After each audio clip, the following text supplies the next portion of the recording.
Tonight, for the first time in more than 2 weeks, traffic is flowing through Cairo's Tahrir Square.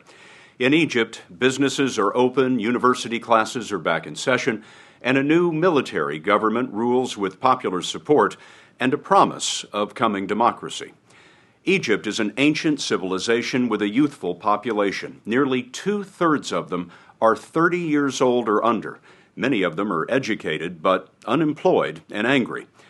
Their 18-day revolution began not with terrorism and tanks, but with Twitter and texts and satellite TV broadcasts. This week, an aging autocrat who ruled as a modern pharaoh fell victim to those weapons of the young, out-organized and outmaneuvered by social media, by kids with keyboards. In Cairo, CBS News correspondent Harry Smith had a chance to talk with the man who emerged as the symbol of the leaderless rebellion. Google executive Wael Ghonim, who was jailed for his internet organizing, gave a live interview on satellite TV following his release, and he galvanized the movement. Though he was at the center of the New Age revolution, he has no ambition for leadership, nor any way of knowing what comes next. The story will continue in a moment. The regime was extremely stupid. They are the ones who basically ended themselves. They kept oppressing and oppressing and oppressing and oppressing. Right after I came out of jail, I wrote a status message that we are going to win because we don't understand politics, because we don't understand their nasty games. We're going to win because our tears comes from our heart. We are going to win because we have a dream. We're going to win because we're convinced that if anyone stand up in front of our dream, we're ready to die defending it. 2.5 weeks ago when this started, did you anticipate this outcome? When I went on the streets on Tuesday, on the 25th, I was like, wow, it's going to happen. Because the only barrier to people uprising and revolution is the psychological barrier of fear. All these regimes rely on fear. They want everyone to be scared. If you manage to break the psychological barrier, you're going to definitely be able to do the revolution. That wall of fear fell in the last few weeks as hundreds of thousands of Egyptians defied their government and demanded change. Helping to lead the charge, 30-year-old Wael Ghonim, Google's regional marketing manager for the Middle East, who in his spare time created a Facebook page posting information about the brutality of Egyptian police. He was especially angered by the killing of a 28-year-old internet activist beaten to death after trying to expose police corruption. How important is his story in what happened here in the last 3 weeks? By the way, his name is Khalid Said. The name translates in English into eternal happiness. His photo after being killed by those police officers made all of us cry, made all of us, because he's coming from middle class. I personally connected to him. I thought this could be my brother, and I know the police in Egypt, they used to act like they control the world, they beat you up. You are someone basically who have no rights. So when he died, I personally got deeply hurt. I decided to start fighting this regime. The Facebook page was called We Are All Khalid Said. Soon, hundreds, then thousands of others began sharing photos and video of abuse and mistreatment. Within months, the number of followers on Facebook grew to 500,000. And when he and other organizers posted the dates and locations of protests, people started showing up and posting internet videos like this one. Many of the organizers never met in person. Their primary interaction was online. If there's no social network, does this revolution happen? If there was no social networks, it would have never been sparked, because the whole thing before the revolution was the most critical thing. Without Facebook, without Twitter, without Google, without YouTube, this would have never happened. If you want to have a free country, if you want democracy, then the internet is great and all this information can be shared, but isn't just the opposite then true?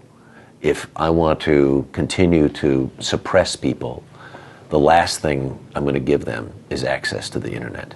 Block the whole internet, you're going to really frustrate people. One of the strategic mistakes of this regime was blocking Facebook. One of the reasons why they are no longer in power now is that they blocked Facebook. Why? Because they have told 4 million people that they are scared like hell from the revolution by blocking Facebook. They forced everyone who's just, waiting to read the news on Facebook, they forced them to go to the street to be part of this. So really, if I want to thank anyone for all of this, I would thank our stupid regime. 3 days after the protest began in Tahrir Square, Wael Ghonim disappeared.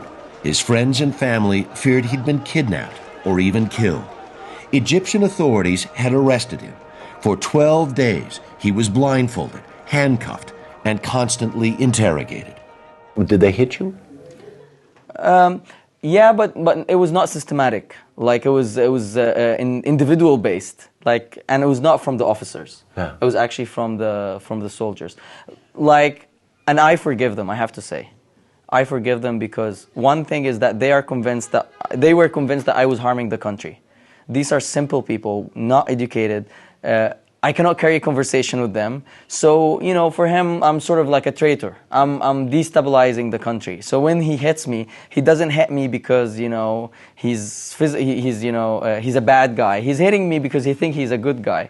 I'll tell you a funny story. At the end of the last day, I removed my blindfold, and I said hi and kissed every one of them, all of the soldiers. And it was good. I was sending them a message. Why do you think they let you go?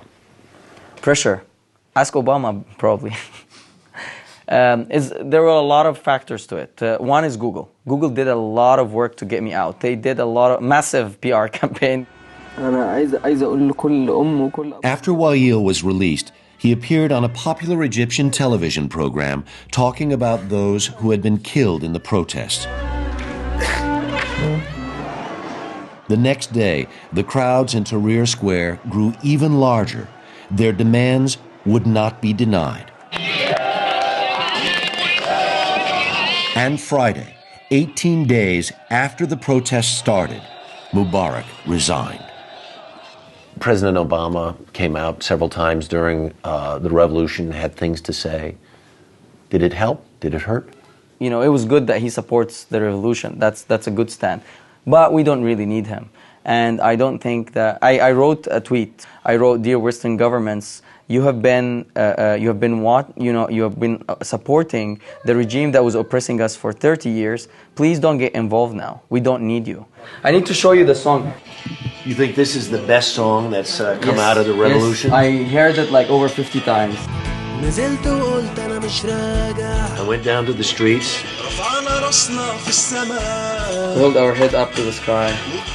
And hunger did not matter to us anymore. It's not about the food, The most important thing is our rights.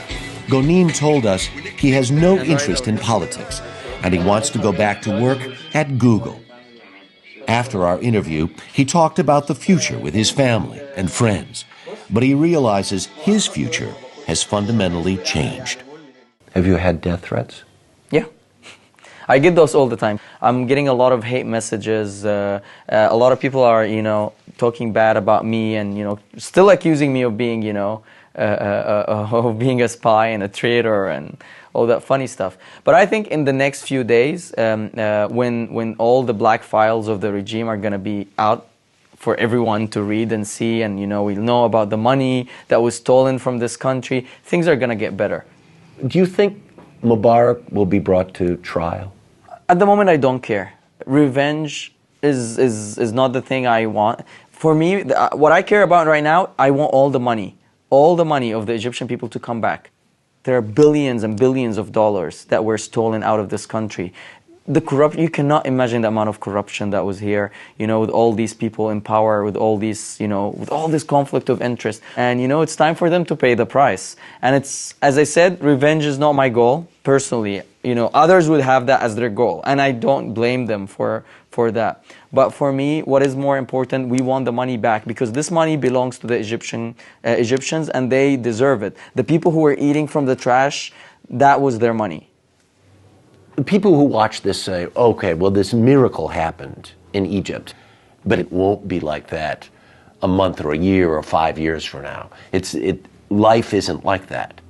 Do you believe the ideals that were so well displayed over the last 2.5 weeks are the pavement or the foundation for the country?